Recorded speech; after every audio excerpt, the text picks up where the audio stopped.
All right, I got a quick Oscar story for you. Well, it's not really connected to the Oscars, but it does have something to do with an Oscar nominee. So in 2009, Gabourey Sidibe was nominated for her breakout role in the film Precious. Around that time, there was like a whole lot of talk about whether or not she would be a viable actress in Hollywood, whether or not she'd really have a career.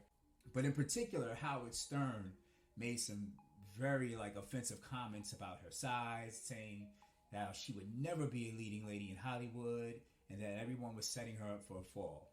Number one, I thought she was brilliant in that role, and it kind of offended me that someone would talk that brazenly. But then also, the writer in me, the creative in me, thought that that was an interesting challenge. What could I write that places Gabourey Sidibe in this leading role in a romantic drama, romantic comedy that is true and moving and believable, right? So after hearing those comments, the first thing I did was write an email to Meg Mortimer, who was Gabourey's manager at the time at Principal Entertainment, basically saying, hey, you don't know me, but I'm a writer and I heard Howard Stern's comments and I'm going to write something that's going to prove him wrong. And the only thing that I ask is when I do, that you just pick up the phone, you accept the call. Cool. So time goes by and I was actually inspired by a picture of Gabourey Sidibe and Jeremy Renner at the Vanity Fair party after the Oscars.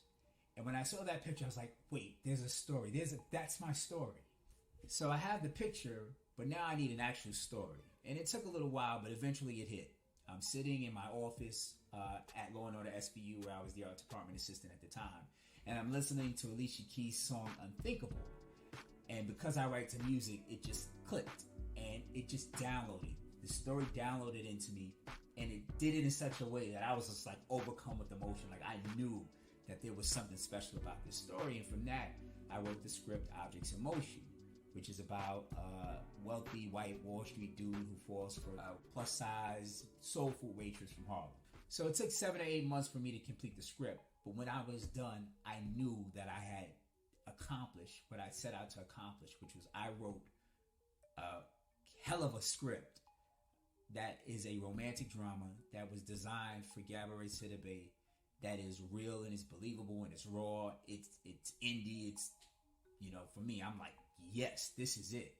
And I just know that from here, things are just going to roll, right? Because I wrote it specifically for her. So I write Meg Mortimer.